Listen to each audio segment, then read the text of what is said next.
the man who woke up 1 hour before the world. At first he thought it was a dream. The room looked normal. The same cracked line in the ceiling above his bed. The same gray curtain hanging half open over the apartment window. The same blinking microwave clock in the kitchen beyond the bedroom door. Everything was exactly where it had always been, and yet something felt wrong in a way he couldn't explain. It was too quiet. Not peaceful quiet, not early morning quiet. A deeper kind of silence, the kind that made his chest tighten before his mind even had words for it. Elias sat up slowly and looked toward the window. A pale blue light hung over the city, the kind that came just before sunrise, except he knew that wasn't possible. He had gone to sleep after midnight. He reached for his phone on the nightstand and squinted at the screen. 5:17 a.m. He rubbed his eyes. His alarm was set for 6:30. Maybe his body had woken him up early. It happened sometimes. Still, that silence bothered him. Phoenix was never silent. Not really. Even before dawn, there were cars in the distance, air conditioners humming, dogs barking somewhere, a neighbor slamming a car door, the sound of a city stretching awake. But now, there was nothing. He got out of bed and crossed the apartment barefoot. The tile floor felt colder than usual. In the kitchen, the microwave clock also read 5:17, but the numbers weren't blinking anymore. They were frozen. He stared for a second, then pressed a button. Nothing happened. Great, he muttered. Power's out. But the lights turned on when he flipped the switch. He frowned. Then he heard it. A drip. He turned toward the sink. Water hung at the tip of the faucet in a perfect silver bead. It did not fall. It trembled in place like a glass marble caught between moments. Elias stepped closer. The tiny droplet shimmered in the dim kitchen light, suspended in the air as if gravity had changed its mind. He reached out with one finger and touched it. The drop burst against his skin. At that exact instant, somewhere outside, a car horn blared so suddenly that Elias jerked back and hit the counter behind him. Then silence again. He ran to the window. A yellow cab sat at the intersection below his apartment building, halfway through a left turn, completely still. A pigeon floated above the street near the traffic light, wings spread wide, motionless in the air. A man on the corner stood with 1 foot off the curb and a coffee cup tipped in his hand, dark liquid arcing upward in slow brown droplets that never landed. Elias stared down at the frozen city. His mouth went dry. What the hell? He threw on jeans, shoes, and yesterday's hoodie, then ran downstairs 2 steps at a time. The front door of the building stood half open. Outside, the world had become a photograph. A cyclist leaned forward over his handlebars, trapped forever in motion. A woman's hair blew sideways in a wind that no longer moved. A newspaper page hovered midair near a bench, curled like it had been pasted into the scene by an invisible hand. Elias walked slowly into the street, his pulse hammering. He looked at the frozen cab driver. The man's eyes were open. A vein stood out in his forehead. He was alive. Elias felt sure of it, but paused, suspended, like someone had pressed pause on the entire world and forgotten to tell him. He waved a hand in front of the driver's face. Nothing. Then, from somewhere down the block, came the sound of footsteps. Not frozen, moving. Elias turned. A woman in a dark green coat stepped around the corner like she had all the time in the world. She looked maybe 30, maybe 40. One of those faces that could belong to any age depending on the expression. Her black hair was tied back neatly, and her eyes were fixed on him with a look that was less surprised than disappointed. Well, she said, stopping a few yards away. That's unusual. Elias took a step back. You can move. Clearly. Who are you? She glanced at the frozen city around them. That's not the first question you should be asking. Then what is? She tilted her head. Why are you awake? Elias stared at her. I don't know. Exactly, she said. The silence between them felt even heavier than the silence of the city. He swallowed. Did you do this? She almost smiled. No. If I had, you wouldn't be standing there asking questions. Then what happened? The world hasn't stopped, she said. It's early. He looked around at the motionless people and let out a short, disbelieving laugh. This is early? For you, yes. He shook his head. That doesn't mean anything. It will. She started walking again, passing him as if she expected him to follow.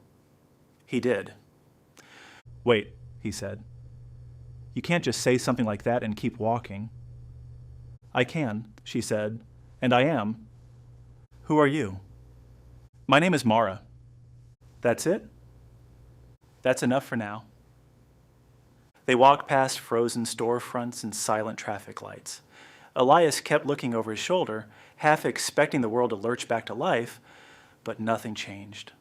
The city remained suspended in that pale morning light, held in a stillness so complete it began to feel unreal. Mara led him to a small park 2 blocks away. At the center stood a dry fountain, and on its edge sat an old man in a tan suit, perfectly still, one hand hovering over a chessboard where he had apparently been playing against no one. Mara stopped beside him. Do you know who that is? She asked. Elias frowned. No.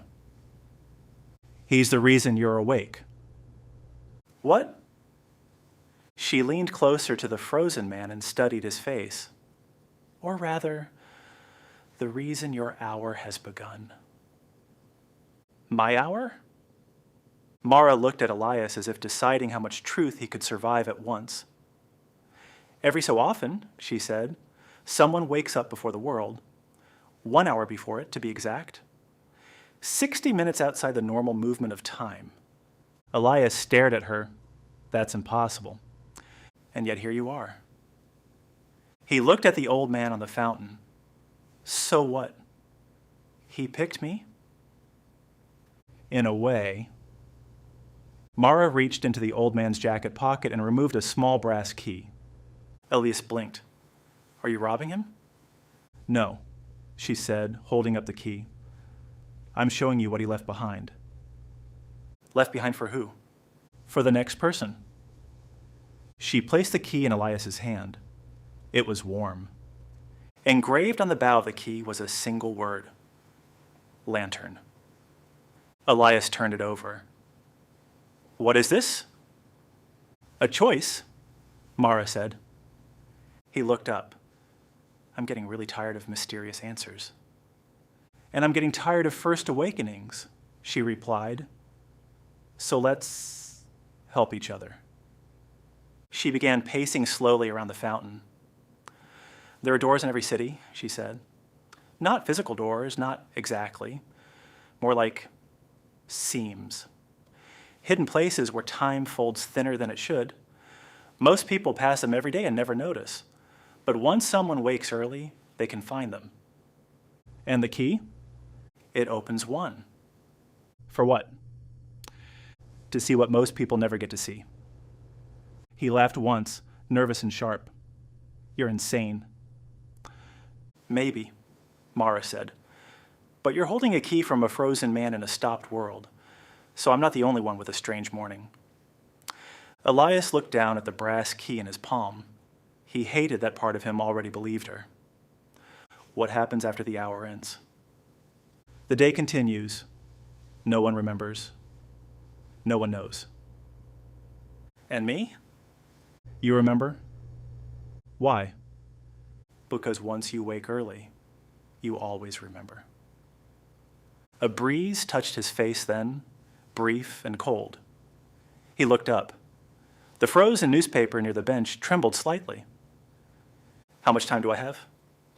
Mara checked a wristwatch with no numbers on it. 42 minutes. For what? to decide whether you want to use the key. Elias looked around the park. And if I don't? Then tomorrow you wake up at 6:30, go to work, answer emails, buy groceries, scroll your phone, and spend the rest of your life wondering why part of you feels like it missed something important. That's manipulative. It's also true. He slipped the key into his pocket. Where's the door? Mara nodded as if she had expected that answer all along. They walked in silence for several minutes until they reached the public library downtown. Its glass front reflected the blue dawn like polished steel. On the library's east side was an alley Elias had never noticed before, narrow and lined with brick.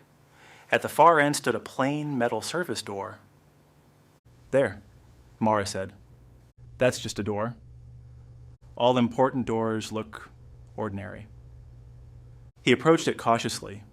No handle, no lock. Just smooth metal painted dark blue.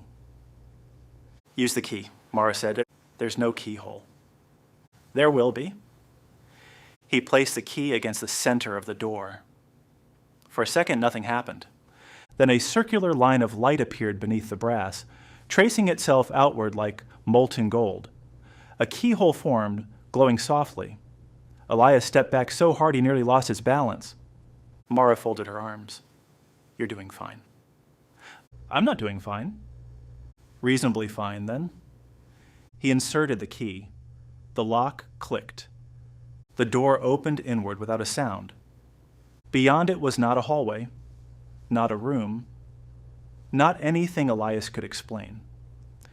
It looked like a long corridor made of darkness and stars, with suspended lanterns stretching into impossible distance. Each lantern glowed a different color: blue, amber, white, red, green. Hundreds of them, maybe thousands. And beneath each lantern was a door. Elias whispered, "What is this?" "The Archive of Almost," Mara said softly. He turned. "The what?" "It holds unlived lives, unchosen choices, roads nearly taken, versions of people that almost happened." He looked back into the corridor. "That's not possible." Mara smiled sadly. "You say that a lot for someone standing in it." He stepped through the doorway, feeling the air change around him. It smelled faintly of rain and old paper. The floor beneath his shoes looked solid until he glanced down and realized it was made of moving reflections, like walking across dark water that remembered faces. He stopped at the first lantern. Beneath it hung a brass plaque. Elias Turner, age 17. The call he never made. He went cold. "What is this?" Mara stayed near the entrance. "One of your almosts." He reached toward the door under the lantern. "Can I open it?" "Yes," Mara said. "But understand this. You do not watch these lives. You feel them." He hesitated. "Meaning?" "Meaning you experience enough to know what that road became." Elias stared at the plaque. At 17, he had nearly called his father after 3 years of silence. He had the number in his hand, thumb hovering over the screen, before deciding against it. 3 weeks later, his father died in a car accident outside Flagstaff. Elias had never admitted to anyone how often he thought about that call. Slowly, he opened the door. The world vanished. He was standing in a mechanic shop filled with warm light and the smell of motor oil. Country music played softly from an old radio. A man laughed somewhere nearby, and Elias knew that laugh instantly, even before he turned and saw him. His father, older, alive, smiling as he wiped grease from his hands. Emotion hit Elias so hard he staggered. He did not just see the life, he felt it. Years of it. The phone call at 17, the awkward lunch, the second chance, the slow rebuilding, holidays, arguments. forgiveness, learning how to repair engines together, being there in the hospital when the old man's heart finally gave out at 72 instead of dying alone on that road. It came all at once, compressed into a single, unbearable pulse of memory for a life he never lived. Then he was back in the corridor, collapsing to one knee. He sucked in air. Mara was beside him now. Easy. Tears burned his eyes. That felt real. It was real, she said. Just not yours. He wiped his face angrily. Why would anyone make a place like this? No one made it. It exists because choice exists. He looked down the endless corridor. How many are mine? Too many. He stood shakily. Why show me this? Because that is what the hour is for. To torture people? To wake them up? He laughed bitterly. By showing them everything they lost? Not lost, Mara said. Left behind. He looked at her. There's a difference, she said. Lost means it was taken. Left behind means another path was chosen. Most people go through life thinking their current self is the only self that matters. They cling to regret or pride as if their story was fixed by a few moments, but the hour exists to show something deeper. What? That you are not one decision. You are the person still deciding. He fell silent. Farther down the corridor, another lantern flickered. Then another. Mara checked her strange watch again. 21 minutes. Elias looked at the endless doors. Can I open more? You can, but there is one door you actually need. How do I know which one? You'll know. He walked past doors that made his chest tighten just reading them. The job he accepted in Chicago, the night he said yes, the text he sent back, the morning he didn't turn the car around. Each one seemed to hum with an alternate life waiting just inches away. Then he saw it. A lantern at the far bend of the corridor burned brighter than the rest, a steady, warm gold. The plaque beneath it read, Elias Turner, age 29.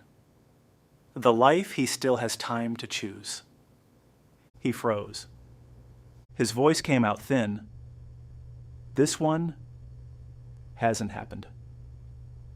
No, Mara said from behind him. It hasn't. He reached for the handle, then stopped. What if I don't like what I see? Then you leave unchanged, she said. Like most people. And if I do? Then maybe you stop living like your story already happened. He opened the door. Sunlight flooded over him. He stood on a wide stretch of desert outside the city as the morning sun climbed over red mountains. Wind moved through tall grass. Nearby was a small house with a wraparound porch. An old pickup truck sat in the drive, dusty and honest. He heard laughter inside. Then he felt it. Not one moment, a direction, a life built with intention instead of drift.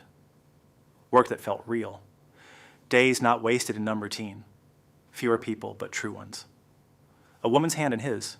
Children's voices. Calloused hands. Peace. Grief too, yes, and struggle and effort. But underneath it all, a steady sense that he had finally shown up for his own life instead of hovering outside it. He felt the cost as well. The risk. The courage. The conversations he would need to have. The quitting. The moving. The rebuilding. The discipline. The decision to stop waiting for clarity and start creating it. And when he came back into the corridor, he was crying again, but differently. Mara nodded once. You saw it? Yes. Good. The lanterns around them began to dim. Time's ending, she said. Elias looked down at the key in his hand. What do I do now? "Wake up," Mara said. "That's it?" "That's everything."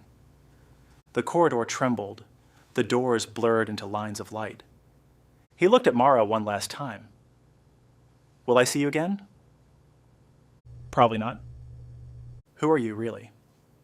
She gave him a tired smile. Someone who wasted too many years thinking there would always be more time. The world snapped. Elias jolted upright in bed, gasping. Sunlight streamed through the curtains. His phone read 6:30 a.m. Alarm ringing. The city outside was alive again. Cars moved. A dog barked. Someone shouted from the parking lot. The microwave clock blinked like the power had just returned. He sat motionless, heart hammering. On the nightstand beside his phone lay a small brass key. For a long time he only stared at it. Then slowly he picked up his phone and scrolled to a number he had saved but never called. Not his father's. That chance was gone. Another one. A contractor in Prescott who had once offered him a job helping restore rural properties. Elias had laughed it off back then, said maybe someday. His thumb hovered. He thought of the golden lantern, the life he still had time to choose. Outside, the world rushed forward as it always did, loud and impatient and hungry. But for the first time in years, Elias did not feel dragged by it. He felt separate from it, awake in a way sleep had never fixed. He pressed call. The line rang once, twice. Then a voice answered, rough and surprised. "Hello?" Elias looked out at the brightening city and smiled faintly, as if some hidden seam in the world had remained open just for him. "Hey," he said. "I'm ready."